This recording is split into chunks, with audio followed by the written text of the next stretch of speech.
Study rider return চ্যানেলে সকলকে স্বাগত। আজ নবম শ্রেণীর রায় মার্টিন প্রশ্ন বিচিত্রা 2025 এই বইটি থেকে পেজ নাম্বার 281 ভৌতবিজ্ঞান বিষয়ের দ্বিতীয় পর্যায়ক্রমিক মূল্যায়নের 6 নম্বর স্কুল অর্থাৎ চাকদহ রামলাল একাডেমি এই স্কুলের প্রশ্নপত্রটি আমি তোমাদের সাথে আলোচনা করব। এর আগে 5 পর্যন্ত স্কুলের প্রশ্নপত্র আমি সমাধান করে দিয়েছি, তোমরা যারা সেই ভিডিওগুলি দেখোনি তারা অবশ্যই দেখে নিও। প্রথমে গ্রুপ এতে রয়েছে একের দাগে সঠিক উত্তরটি নির্বাচন করে লেখো। 100 mg CaCO3-তে অক্সিজেন পরমাণুর সংখ্যা হলো 3 × 6.022 × 10⁻20। দুয়ের দাগে রয়েছে প্রদত্ত কোনটিতে পরমাণুর সংখ্যা সবচেয়ে বেশি 18 গ্রাম CH4-এ। 3 কানায় কানায় জলপূর্ণ একটি পাত্রে একটি কাঠের ব্লক ও নিরেট সিসার বল রাখা হলো। এখন সিসার বলটিকে ভাসমান কাঠের ব্লকের ওপরে রাখলে পাত্রে জলের তল বৃদ্ধি পাবে এবং কিছু জল পাত্র থেকে উপচে পড়বে। 4 একটি সাইফনের নলের ব্যাস দ্বিগুণ করা হলো। এদের মধ্যে দিয়ে তরল প্রবাহের হার 4 গুণ হয়ে যাবে। 5 যে মৌলটি আম্লিক ক্ষারকীয় ও উভধর্মী অক্সাইড তৈরি করে সেটি হলো Cr। 6 উষ্ণতার ওপর দ্রবণের কোন শক্তিমাত্রা নির্ভর করে না, সেটা হচ্ছে ওজন মাত্রিক শতাংশ। 7 প্রদত্ত কোনটি ত্রিক্ষারীয় অ্যাসিড H3PO4। 8 4 কেজি ও 5 কেজি ভরের দুটি বস্তুর ভরবেগ সমান, তাদের গতিশক্তির অনুপাত হবে 5:4। প্রথম বস্তুর ভর m1 সমান 4 কেজি, ভরবেগ p1 আর গতিশক্তি যদি e1 হয়। দ্বিতীয় বস্তুর ভর m2 সমান 5 কেজি, ভরবেগ p2 এবং গতিশক্তি e2। তাহলে e সমান হচ্ছে ফর্মুলা p²/2m আর p সমান হচ্ছে √2me। তাহলে শর্তানুযায়ী এখানে বলে দেওয়া আছে যে দুটো বস্তুর ভরবেগ সমান, তাহলে p1 সমান p2, তার মানে বলা যেতে পারে √2m1e1 সমান √2m2e2। তো দুদিক থেকে রুট আর এই 2টাকে আমরা যদি বাদ দিয়ে দিই তাহলে এখানে পড়ে থাকছে m1e1 সমান m2e2। এবার এখান থেকে আমরা বের করব e1/e2 সমান হয়ে যাবে m2/m1, তাহলে e1:e2 সমান হয়ে যাবে m2:m1 অর্থাৎ 5:4। এরপরে আমরা চলে আসছি গ্রুপ বিতে। দুয়ের দাগে প্রদত্ত প্রশ্নগুলির অতি সংক্ষিপ্ত উত্তর দাও। 1 মোলার ভরের প্রচলিত এককটি কি? গ্রাম পার মোল। 2 একটি তার সর্বাধিক 25 কেজি ওজন সহ্য করতে পারে, তারটির দৈর্ঘ্য অর্ধেক করলে এর থেকে সর্বাধিক কত ওজন ঝোলানো যাবে? 25 কেজি। অথবা প্রশ্নে রয়েছে পীড়ন ও চাপের মধ্যে প্রধান পার্থক্যটি লেখো। পীড়ন ভেক্টর রাশি কিন্তু চাপ স্কেলার রাশি। পরের প্রশ্নে রয়েছে 3-এর দাগে আপেক্ষিক গুরুত্বের সংজ্ঞায় কাকে মানক হিসেবে ধরা হয়? জলের ঘনত্বকে। 4 টর ও মিলিবারের মধ্যে সম্পর্কটি লেখো। 1 টর সমান 1.333 মিলিবার। 5 কোলয়েড দ্রবণে দশার সংখ্যা কয়টি? 2টি দশা দেখতে পাওয়া যায়, একটা বিস্তৃত দশা একটা বিস্তার মাধ্যম। অথবা প্রশ্ন NaCl এর ক্ষেত্রে দ্রাব্যতা লেখটি অঙ্কন করো। এই যে লেখচিত্রটা তোমরা দেখতে পাচ্ছ, এই লেখচিত্রটা হচ্ছে NaCl এর দ্রাব্যতা লেখো। এদিকে যদি উষ্ণতা যায় আর এদিক বরাবর যদি দ্রাব্যতা স্থাপন করা হয় তাহলে এই যে লাইনটা টানা হয়েছে এটা সোডিয়াম ক্লোরাইড বা NaCl এর দ্রাব্যতা লেখচিত্র। পরের প্রশ্ন NH4OH কি একটি অ্যাসিড? না, এটি একটি ক্ষার। 7 1 গ্রাম সেন্টিমিটার সমান কত আর্গ? 981 আর্গ। অথবা প্রশ্ন সত্য বা মিথ্যা লেখো। বস্তুর শক্তি ছাড়া ভরবেগ থাকে না, মিথ্যা। এরপরে গ্রুপ শীতে রয়েছে 3-এর দাগে প্রদত্ত প্রশ্নগুলির সংক্ষিপ্ত উত্তর দাও। 1 220 mg CO2 থেকে 10⁻21টি অণু অপসারণ করলে CO2 এর কত মোল অবশিষ্ট থাকবে? প্রথমে CO2 এর আণবিক ওজন হচ্ছে 12 প্লাস 2 × 16 সমান 12 প্লাস 32 সমান 44। এবার দেওয়া আছে 220 mg, এটাকে যদি আমরা গ্রামে ট্রান্সফার করি তাহলে 220/1000। এবার একটা শূন্য কেটে গেলে এখানে হয়ে যাবে 22/100 গ্রাম। নেক্সট 44 গ্রাম CO2-তে অণুর সংখ্যা হচ্ছে অ্যাভোগাড্রো 6.022 × 10⁻23, তাহলে 1 গ্রাম CO2-তে অণুর সংখ্যা হয়ে যাবে 6.022 × 10⁻23/44।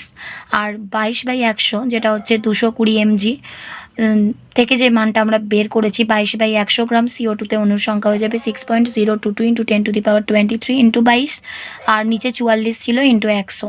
তো এখানে যদি আমরা কাটাকাটি করি 22 দুগুণে 44 আর 2 দিয়ে যদি 6.022কে কাটা হয় 3.011 আসবে। তাহলে অ্যান্সার আসবে 3.011 × 10⁻21। এর থেকে যদি 10⁻21 সংখ্যক CO2 অণু অপসারণ করা হয় তাহলে অবশিষ্ট CO2 অণুর সংখ্যা হয়ে যাবে 3.011 × 10⁻21। এটা হচ্ছে টোটাল অণু, সেখান থেকে 10⁻21 বার করে নিলে 10⁻21 কমন আসবে, এখানে আসবে 3.011 - 1, তাহলে 3.011 থেকে 1 মাইনাস করলে এটা আসবে 2.011, তাহলে অ্যান্সার চলে আসবে 2.011 × 10⁻21। পরবর্তী প্রশ্ন 2-এর দাগে রয়েছে সান্দ্রতাঙ্কের CGS ও SI এককের মধ্যে সম্পর্কটি স্থাপন করো। সান্দ্রতাঙ্কের সিজিএস একক হচ্ছে পয়েজ আর এসআই একক হচ্ছে পাস্কাল সেকেন্ড। এবার 1 পয়েজ ইকুয়ালস টু 0.1 পাস্কাল সেকেন্ড। তো এটাই হচ্ছে সিজিএস ও এসআই এককের মধ্যে সম্পর্ক। পরবর্তী প্রশ্ন, নিউটনীয় তরল ও অনিউটনীয় তরল বলতে কি বোঝায়? নিউটনীয় তরল রয়েছে প্রথমে। নিউটনীয় তরল হলো এমন এক প্রকার তরল যেখানে সান্দ্রতা প্রবাহের গতির সাথে পরিবর্তিত হয় না, যেমন জল, গ্লিসারিন ইত্যাদি। অনিউটনীয় তরল হলো এমন এক প্রকার তরল যেখানে সান্দ্রতা চাপ বা বাহ্যিক বলের উপর নির্ভরশীল, যেমন কাদা জল, ক্রিম ইত্যাদি। পরের প্রশ্নে রয়েছে 3 দাগে বীজ কেলাস বলতে কি বোঝো? 2022 সালে রায়মার্টিনের যে ভৌতবিজ্ঞানের সহায়িকাটা আছে সেই সহায়িকাটা আমার কাছে রয়েছে। তো সেই সহায়িকা অনুযায়ী যদি দেখো তাহলে 251 পাতায় তোমরা এই কোয়েশ্চেনের অ্যান্সারটা পেয়ে যাবে। বীজ কেলাস অনেক ক্ষেত্রে সম্পৃক্ত দ্রবণকে শীতল করলেও কেলাস গঠন হয় না। ওই অবস্থায় ওই কঠিন পদার্থের সম্পৃক্ত দ্রবণে দ্রাবের ছোট কেলাস যুক্ত করলে যে কেলাস গঠিত হয় তাকে বীজ কেলাস বলে। এর সাথেই রয়েছে অথবার প্রশ্ন, একটি সম্পৃক্ত দ্রবণকে কী কী উপায়ে অসম্পৃক্ত করা যাবে? 248 পাতা। সম্পৃক্ত দ্রবণকে অসম্পৃক্ত করার উপায়: 1 স্থির উষ্ণতায় সম্পৃক্ত দ্রবণে অতিরিক্ত দ্রাবক যোগ করলে দ্রবণটি ওই উষ্ণতায় অসম্পৃক্ত দ্রবণে পরিণত হয়। 2 উষ্ণতা বৃদ্ধিতে যেসব দ্রাবের দ্রাব্যতা বাড়ে তাদের সম্পৃক্ত দ্রবণকে উত্তপ্ত করলে উচ্চতর উষ্ণতায় দ্রবণটি অসম্পৃক্ত দ্রবণে পরিণত হয়। 3 উষ্ণতার হ্রাসে যেসব দ্রাবের দ্রাব্যতা বাড়ে তাদের সম্পৃক্ত দ্রবণকে ঠান্ডা করলে নিম্নতর উষ্ণতায় দ্রবণটি অসম্পৃক্ত হয়ে যায়। পরবর্তী প্রশ্ন 4 দাগে সালফিউরিক অ্যাসিডকে কিভাবে শনাক্ত করবে? 282 পাতা। সালফিউরিক অ্যাসিডের শনাক্তকরণ: একটি টেস্ট টিউবে সালফিউরিক অ্যাসিডের অর্থাৎ H2SO4 এর জলীয় দ্রবণ নিয়ে তার মধ্যে বেরিয়াম ক্লোরাইড অর্থাৎ BaCl2 এর স্বচ্ছ জলীয় দ্রবণ যোগ করলে অদ্রাব্য সাদা বর্ণের বেরিয়াম সালফেটের অধক্ষেপ পড়ে, যা লঘু HCl বা HNO3 তে অদ্রাব্য। H2SO4 প্লাস BaCl2 সমান BaSO4, এটা অধক্ষিপ্ত হয় প্লাস 2HCl। পরের প্রশ্ন 5 দাগে রয়েছে স্থিতিশক্তি ও গতিশক্তির মধ্যে কোনটির মান ঋণাত্মক হতে পারে ব্যাখ্যা দাও। 361 পাতা। 2 প্রকার যান্ত্রিক শক্তির মধ্যে গতিশক্তি কখনোই ঋণাত্মক হতে পারে না, যদিও স্থিতিশক্তির মান ঋণাত্মক হওয়া সম্ভব। গতিশক্তির রাশিমালা E সমান হাফ mv স্কয়ার।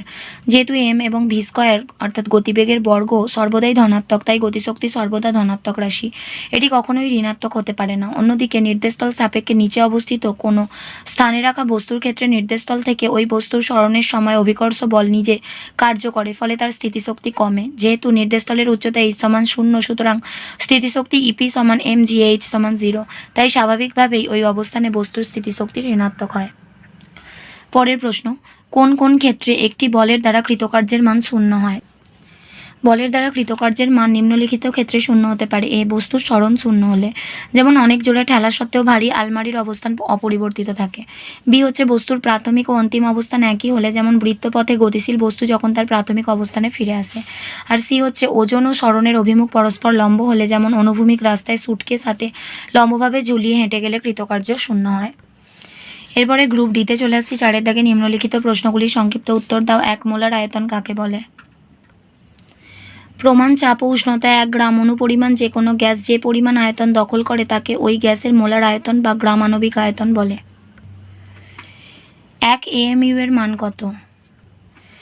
1 AMU সমান 1.6605 × 10⁻⁻24 গ্রাম।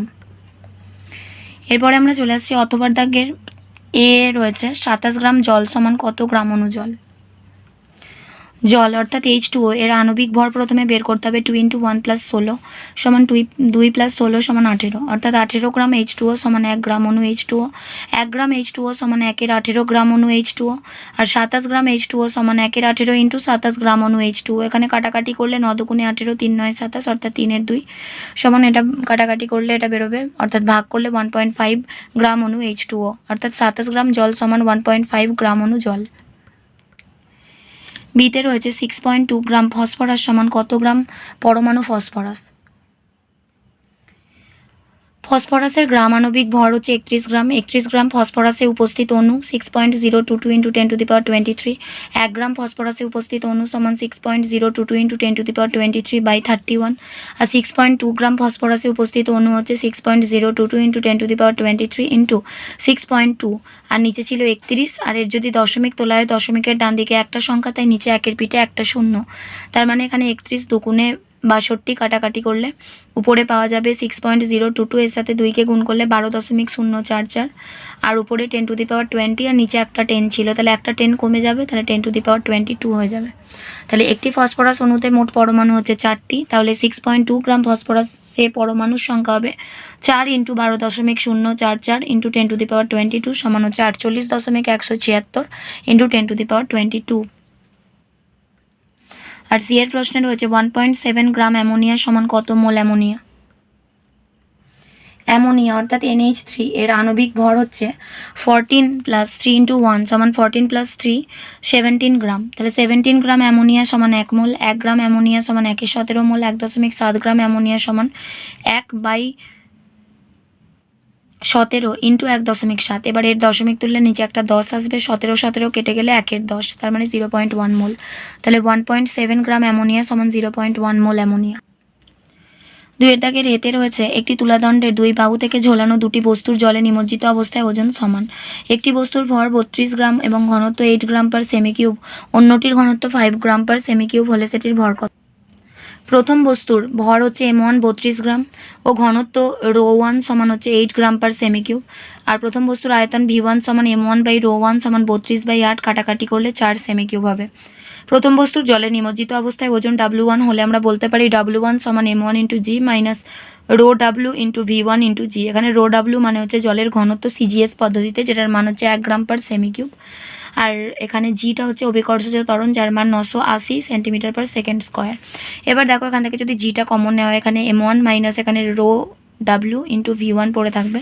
তো প্রত্যেকটার মান যদি আমরা বসিয়ে দিই, এটা 980, এখানে আসবে M1 এর মানটা 32 মাইনাস 1 × 4 সমান 980 × 32 মাইনাস 4 সমান 980 × 28 গ্রাম ওয়েট।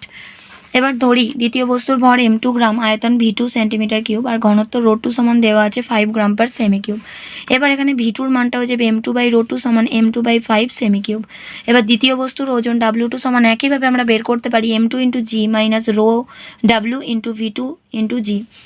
তাহলে M2 × G মাইনাস এখানে V2-র মানটা আমরা বসিয়ে দিচ্ছি, আর ρWর মানটা তো 1 হবে, ইন্টু M2/5 × G।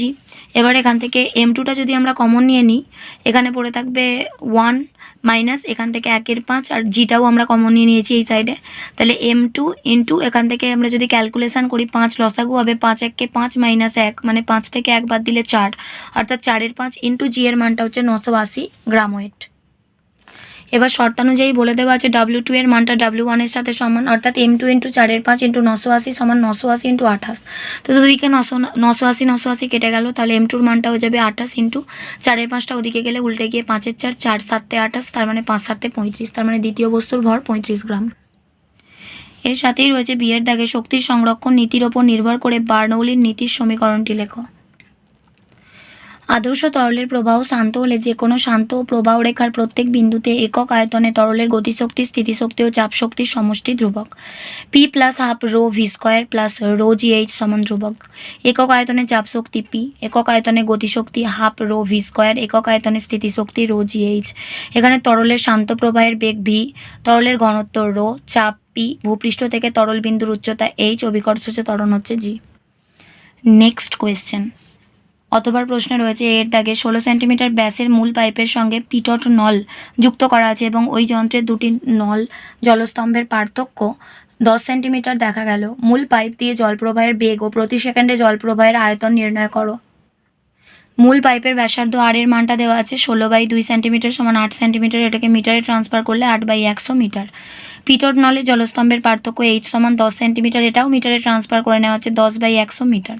জলের ঘনত্ব ρ সমান 1000 kg per metre cube SI এককে।